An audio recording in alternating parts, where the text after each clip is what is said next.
श्रीमद्भागवत गीता अध्याय 1 का दूसरा दिन। अयनेषु च सर्वेषु यथाभागमवस्थिता भीष्मेवाभिरक्षतु भवतः सर्व एवं अतएव सैन्य व्यूह में अपने अपने मोर्चों पर खड़े रहकर आप सभी भीष्म पितामह को पूरी सहायता दे। तात्पर्य: भीष्म पितामह के शौर्य की प्रशंसा करने के बाद दुर्योधन ने सोचा कि कहीं अन्य योद्धा यह न समझ ले कि उन्हें कम महत्व दिया जा रहा है। अतः दुर्योधन ने अपने सहज कूटनीतिक ढंग से स्थिति संभालने के उद्देश्य से उपर्युक्त शब्द कहे। उसने बलपूर्वक कहा कि भीष्मदेव निस्संदेह महानतम योद्धा हैं, किंतु अब वे वृद्ध हो चुके हैं। अतः प्रत्येक सैनिक को चाहिए कि चारों ओर से उनकी सुरक्षा का विशेष ध्यान रखे। हो सकता है कि वे किसी एक दिशा में युद्ध करने में लग जाएं और शत्रु इस व्यस्तता का लाभ उठा ले। अतः यह आवश्यक है कि अन्य योद्धा मोर्चों पर अपनी अपनी स्थिति पर अडिग रहें और शत्रु को व्यूह न तोड़ने दे। दुर्योधन को पूर्ण विश्वास था कि कुरुओं की विजय भीष्मदेव की उपस्थिति पर निर्भर है।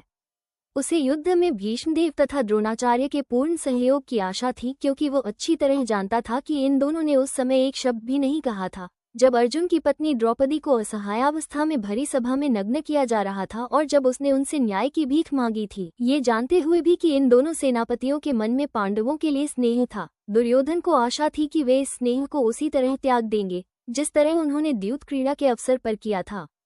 तस्य संज्ञाहर्ष कुरुवृद्धः पितामहः सिंहनाद विंध्योचे शंख दधमो प्रतापवान। तब कुरुवंश के वयोवृद्ध परम प्रतापी एवं वृद्ध पितामह ने सिंह गर्जना की सी ध्वनि करने वाले अपने शंख को उच्च स्वर से बजाया, जिससे दुर्योधन को हर्ष हुआ।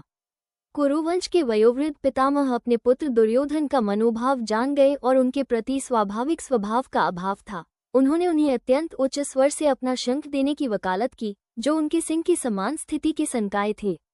भगवान रूप में शंख के चरित्र से उन्होंने अपने नक्षत्र पुत्र दुर्योधन को बताया कि उन्हें युद्ध में विजय की आशा नहीं है, क्योंकि दूसरे पक्ष में साक्षात भगवान श्री कृष्ण हैं। फिर भी युद्ध का दिशा निर्देश उनकी अनुकूलता थी और इस संबंध में वे कोई कसार नहीं थे। ततः शंखाश्च भैर्यश्च पन्वांकगो मुखः सहस्वाभ्यहनन्त्य स शब्दस्तु मूलभवत्। श्रेष्ठ शंख, नागाड़े, बिगुल, तुरही और सींगसा एक साथ बज उठे।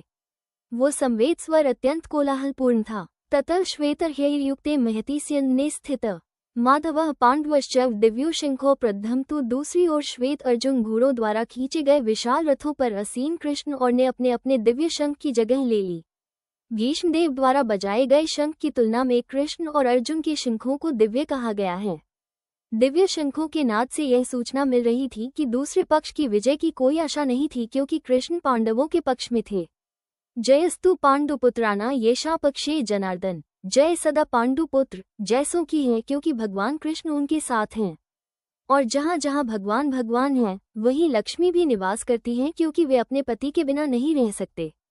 मूल रूप से विष्णु या भगवान कृष्ण के शंख द्वारा उत्पन्न दिव्य ध्वनि से सूचित किया जा रहा था। विजय और श्री दोनों ही अर्जुन की प्रतीक्षा कर रहे थे। इसके अतिरिक्त जिस रथ में दोनों मित्र थे, वो अर्जुन को अग्नि देवता प्रदत्त द्वारा बताया गया था और यह सूचित किया जा रहा था कि त्रिलोक में जहां भी यह जाएगा वहां विजय निश्चित है। पांचजनेयम हृषिकेशो देवदत्त धनंजय पौंड्र दधमो महाशंख भीमकर्मा वृकोद्र। भगवान कृष्ण ने अपना पांचजन्य शंख बजाया, अर्जुन ने देवदत्त शंख तथा अतिभोजी एवं अतिमानवीय कार्य करने वाले भीम ने पौंड नामक भयंकर शंख बजाया। तात्पर्य: इस श्लोक में भगवान कृष्ण को हृषिकेश कहा गया है, क्योंकि वे ही समस्त इंद्रियों के स्वामी हैं। सारे जीव उनके भिन्नांश हैं, अतः जीवों की इंद्रियां भी उनकी इंद्रियों के अंश हैं। चूंकि निर्विशेषवादी जीवों की इंद्रियों का कारण बताने में असमर्थ हैं, इसलिए वे जीवों को इंद्रिय रहित या निर्विशेष कहने के लिए उत्सुक रहते हैं। भगवान समस्त जीवों के हृदयों में स्थित होकर उनकी इंद्रियों का निर्देशन करते हैं, किंतु वे इस तरह निर्देशन करते हैं कि जीव उनकी शरण ग्रहण कर ले, और विशुद्ध भक्त की इंद्रियों का तो वे प्रत्यक्ष निर्देशन करते हैं। यहाँ कुरुक्षेत्र की युद्धभूमि में भगवान कृष्ण अर्जुन की दिव्य इंद्रियों का निर्देशन करते हैं, इसीलिए उनको हृषिकेश कहा गया है। भगवान के विविध कार्यों के अनुसार उनके भिन्न भिन्न नाम हैं। उदाहरणार्थ, इनका एक नाम मधुसूदन है, क्योंकि उन्होंने मधु नाम के असुर को मारा था। वे गौवों तथा इंद्रियों को आनंद देने के कारण गोविंद कहलाते हैं। वसुदेव के पुत्र होने के कारण इनका नाम वासुदेव है। देवकी को माता रूप में स्वीकार करने के कारण इनका नाम देवकीनंदन है। वृंदावन में यशोदा के साथ बाल लीलाएं करने के कारण ये यशोदानंदन है। अपने मित्र अर्जुन का सारथी बनने के कारण पार्थसारथी हैं। इसी प्रकार उनका एक नाम ऋषिकेश है। क्योंकि उन्होंने कुरुक्षेत्र के युद्धस्थल में अर्जुन का निर्देशन किया। इस श्लोक में अर्जुन को धनंजय कहा गया है क्योंकि जब इनके बड़े भाई को विभिन्न यज्ञ संपन्न करने के लिए धन की आवश्यकता हुई थी तो उसे प्राप्त करने में इन्होंने सहायता की थी। इसी प्रकार भीम रिकोदर कहलाते हैं क्योंकि जैसे वे अधिक खाते हैं उसी प्रकार वे अतिमानवीय कार्य करने वाले हैं, जैसे हिडिंबासुर का वध।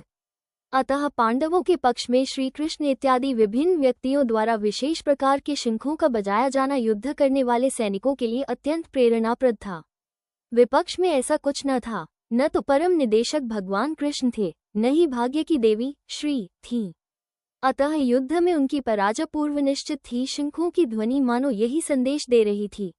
अनंत विजयम राजा कुंती पुत्रो युधिष्ठिर नकुलः सहदेवश्च सुघोषमुनि पुष्पको काशीश्च परमेश्वर शिखंडी च महार्थः धृष्टद्युम्न विराटश्च सात्विकिश्च पराजितः द्रुदो द्रौपदेयाश्च सर्वशो पृथिवीप्ते भद्राश्च महाबाहु शंखन सौद्मो पृथक पृथक। हे राजन, कुंती पुत्र राजा युधिष्ठिर ने अपनी अनंत विजय को शंख बजाया तथा नकुल और सहदेव ने सुघोष एवं मुनिपुष्प शंख बजाए। महान धनुर्धर काशीराज, परम योद्धा शिखंडी, धृष्टद्युम्न, विराट, अजेय सात्यकी, द्रुपद, द्रौपदी के पुत्र तथा सुभद्रा के महाबाहु पुत्र आदि सबों ने अपने अपने शंख बदले। संजय ने राजा धृतराष्ट्र को अत्यधिक चतुराई से बताया कि पांडु के पुत्रों को धोखा दिया गया था तथा राज्य सिंहासन पर अपने पुत्रों को आसीन उद्देश्य की यह नीति पूर्ण नहीं बताई गई थी। मिशन से पहले ही यह सूचना मिल रही थी कि इस महायुद्ध में सारा कुरुवंश मारा जाएगा। भीष्म पितामह से लेकर अभिमन्यु और अन्य पौत्रों तक विश्व के अनेक देशों के राजाओं सहित सभी लोगों का विनाश निश्चित था। ये सारी दुर्घटना राजा धृतराष्ट्र के कारण हो रही थी क्योंकि उन्होंने अपने पुत्रों की कुनीति को प्रोत्साहन दिया था। सघोषो धार्तराष्ट्राणां हृदयानि व्याद्रायित नभश्च पृथ्वी चैव तुमलोभिनुनदैन। इन विभिन्न शंखों की ध्वनि कोलाहलपूर्ण बन गई जो आकाश और पृथ्वी को शब्दायमान करती हैं। धृतराष्ट्र के पुत्रों के हृदयों को विभाजित करने लगी। जब भीष्म तथा दुर्योधन के पक्ष के अन्य वीरों ने अपने अपने शंखों की जगह तो पांडवों के हृदय का विदीर्ण नहीं किया, ऐसी घटना का वर्णन नहीं है। इस विशिष्ट श्लोक में कहा गया है कि पांडव पक्ष के शंखनाद से धृतराष्ट्र के पुत्रों का हृदय विदीर्ण हो गया। इसका कारण स्वयं पांडव और भगवान कृष्ण में उनका विश्वास है। भगवान का शरण ग्रहण करने वाले को किसी प्रकार का भय नहीं रहता, वो इतनी ही विपत्ति में क्यों न हो। अथ सत्यान् दृष्ट्वा धार्तराष्ट्रान्पिध्वज प्रवृत्ते शस्त्र संपते धनुर्द्युम्य पांडव ऋषिकेश तदा संतमिद्मह महीपते। उस समय अर्जुन से अंकित ध्वजा लगे रथ पर आसीन पांडुपुत्र अपना धनुर्धर उठाकर तीर चढ़ाने के लिए उद्यत हुए। हे राजन, धृतराष्ट्र के पुत्रों को देखने खड़े हुए अर्जुन ने श्रीकृष्ण से ये वचन कहा। युद्ध होने वाला ही था। पौराणिक कथा से पता चलता है कि पांडवों की सेना की स्थापना व्यवस्था से धृतराष्ट्र के पुत्र बहुत कुछ निरुत्साहित थे क्योंकि युद्ध भूमि में पांडवों के निर्देशित भगवान कृष्ण की नियुक्ति हो रही थी। अर्जुन के ध्वज पर हनुमान की शक्ति भी विजय का सूचक है क्योंकि हनुमान ने राम और रावण युद्ध में राम की सहायता की थी जिससे राम विजयी हुए थे।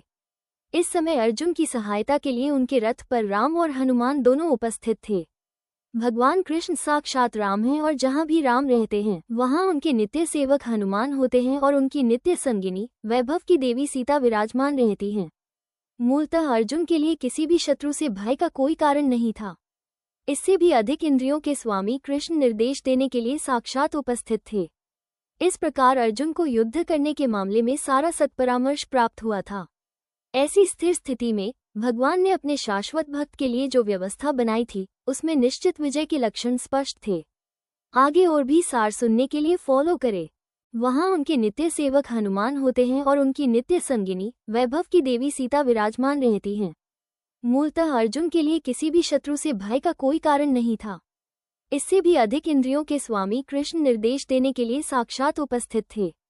इस प्रकार अर्जुन को युद्ध करने के मामले में सारा सत्परामर्श प्राप्त हुआ था। ऐसी स्थिर स्थिति में भगवान ने अपने शाश्वत भक्त के लिए जो व्यवस्था बनाई थी उसमें निश्चित विजय के लक्षण स्पष्ट थे। आगे और भी सार सुनने के लिए फॉलो करें।